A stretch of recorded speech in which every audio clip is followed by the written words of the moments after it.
Hello everyone and welcome back to my channel.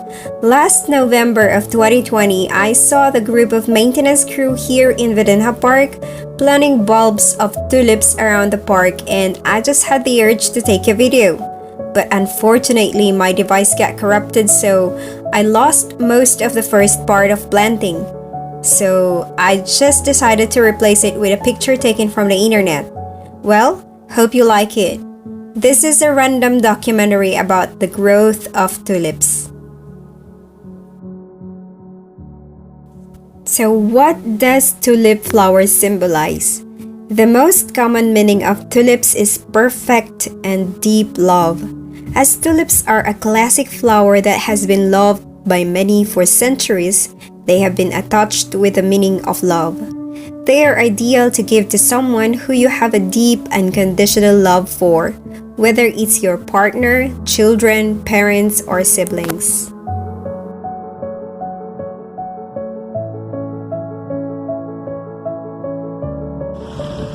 Today is March 9 and nothing's changed about the snow on how the tulips would grow. The tulip bulbs are still in there, frozen.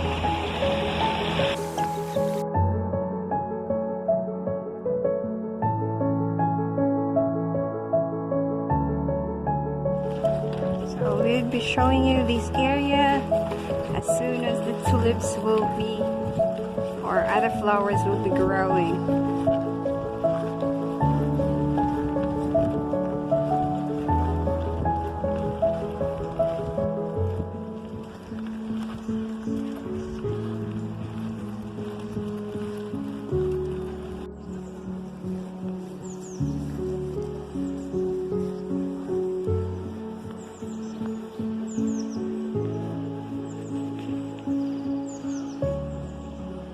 Everyone, and today is the 23rd of March.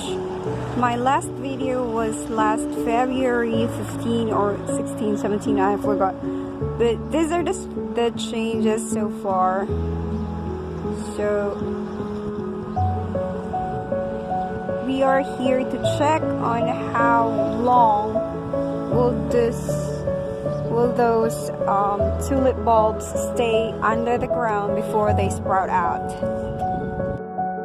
So while looking at the changes on the snow, I'm gonna tell you about the general do's and don'ts in Russia when it comes to flowers.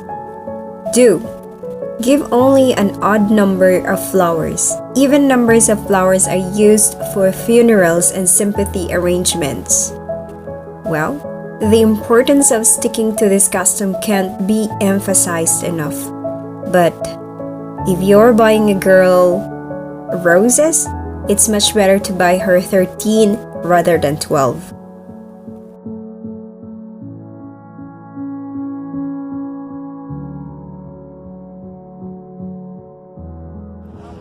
Snow has been melting, but it has been a slow melting process. Well, maybe because of the normal weather here that's really that.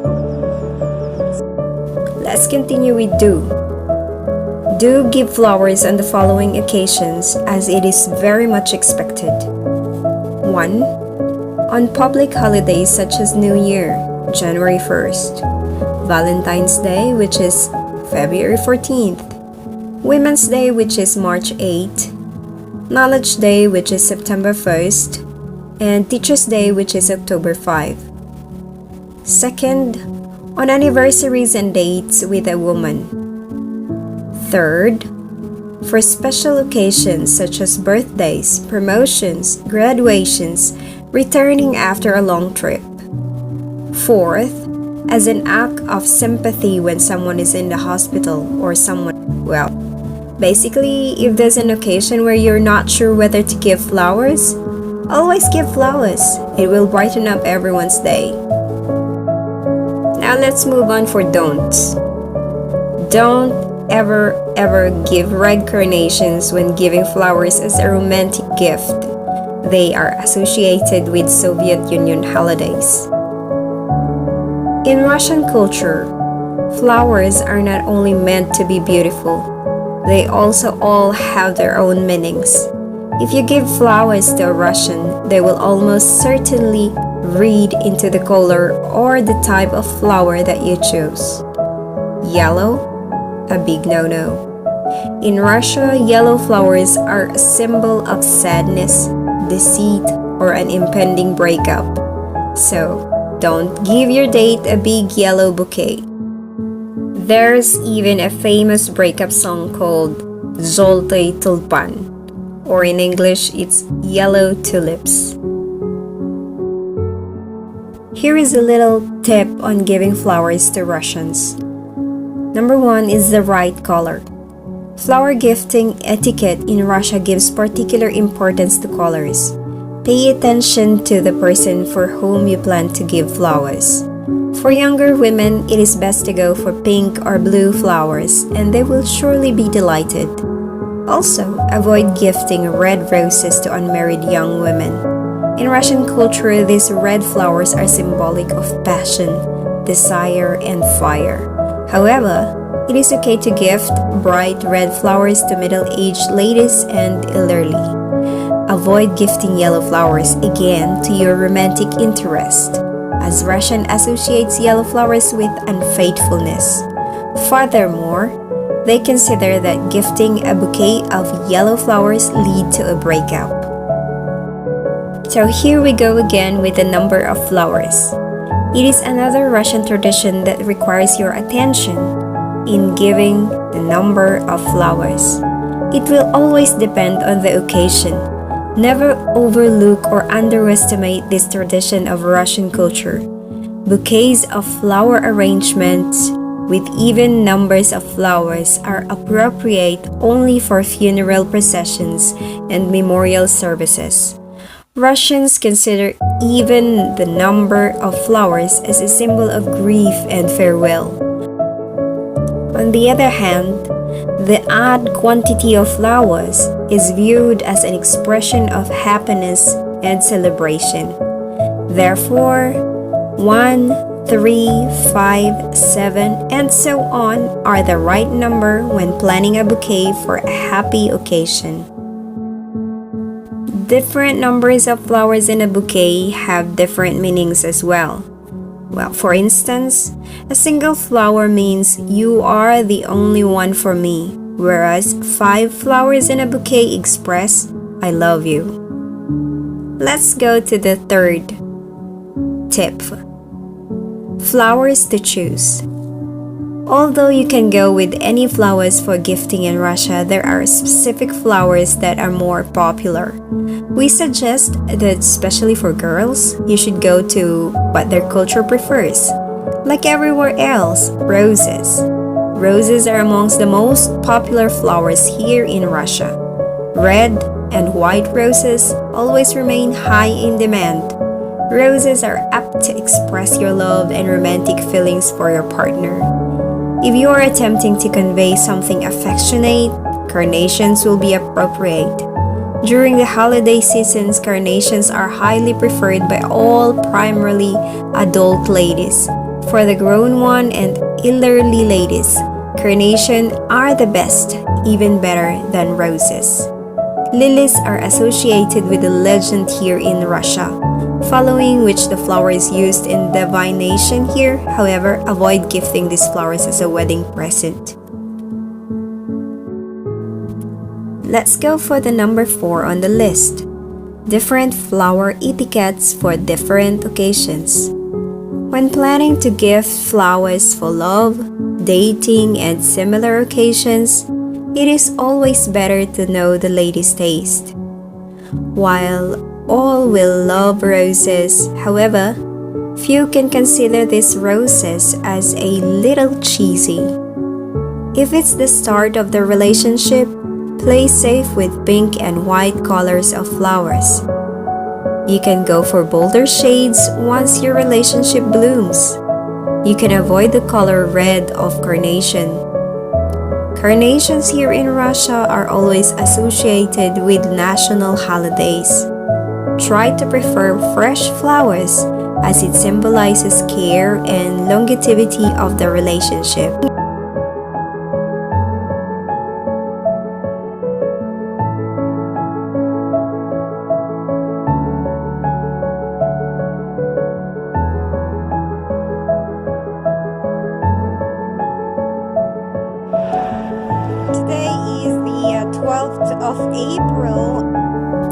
When visiting a Russian home, flowers are always welcome. However, ensure that your bouquet is accompanied by sweets or a bottle of wine. If the family prefers houseplants, you can opt for flowers in a pot too. Low-maintenance flowers or succulents can be the right choice. One more thing. Always hand out the bouquet with your left hand, and your right hand should be unoccupied for greetings. Flowers are beautiful and at the same time symbolic as well. With a little bit of thoughtfulness, when you give flowers in Russia, the recipient will be always delighted.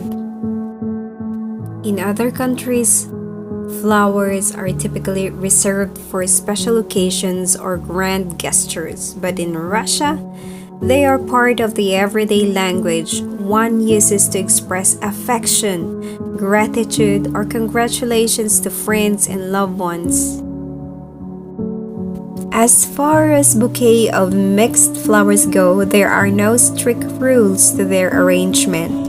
Though the act of giving flowers is a big one in Russia, most recipients would be content with the giver's kind gesture and will not read too deeply into what a mixed bouquet contains.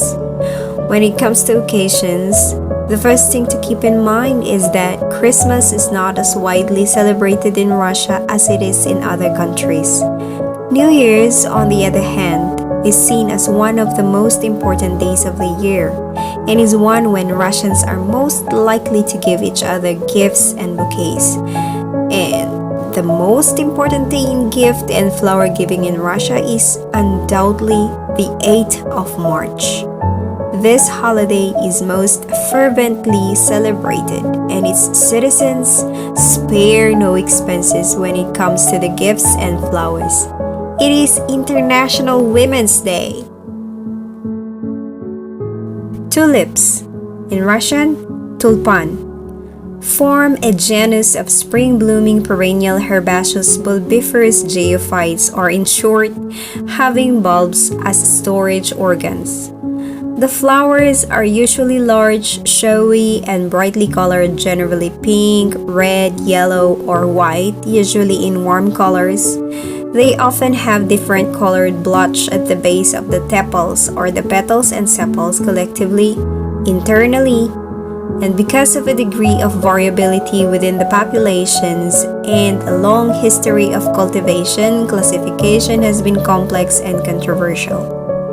The tulip is a member of the lily family Liliaceae, along with 14 other genera, where it is most closely related to Amana, Erythronium, and Gagea in the tribe Liliae. There are about 75 species, and these are divided among subgenera. The name tulip is thought to be derived from Persian word for turban, which it may have been thought to resemble. Tulips originally were found in a band stretching from southern Europe to Central Asia, but since the 17th century have become widely naturalized and cultivated. In their natural state, they are adapted to steppes and mountainous areas with temperate climates. Flowering in spring, they become dormant in summer once the flowers and leaves die back, emerging above ground as a shoot from the underground bulb in early spring. So, originally growing wild in the valleys of the Tian Shan Mountains, tulips were cultivated in Constantinople as early as 1055. By the 15th century, tulips were among the most high-priced flowers, becoming the symbol of the Ottomans. While tulips had probably been cultivated in Persia from the 10th century, they did not come to the attention of the West until the 16th century. It's only when Western diplomats to the Ottoman court observed and reported on them. They were rapidly introduced into Europe and became a frenzied commodity during tulip mania. Tulips were frequently depicted in Dutch Golden Age paintings and have become associated with the Netherlands. the major producer for world markets ever since. In the 17th century, Netherlands, during the time of the tulip mania, an infection of tulip bulbs by the tulip breaking virus created variegated patterns in the tulip flowers that were much admired and valued. While truly broken tulips do not exist anymore, the closest available specimens today are part of the group known as the Rembrandts. So named because Rembrandt painted some of the most admired breaks of his time. So let's get back to the video. So this is a 7 months of documentary about how the tulips were grown here in Russia. At first, they were planted before the winter. And here, you can see how it blooms during the spring. So I hope you all guys are enjoying this video while I am telling you about little informations about Russia and flowers and tulips.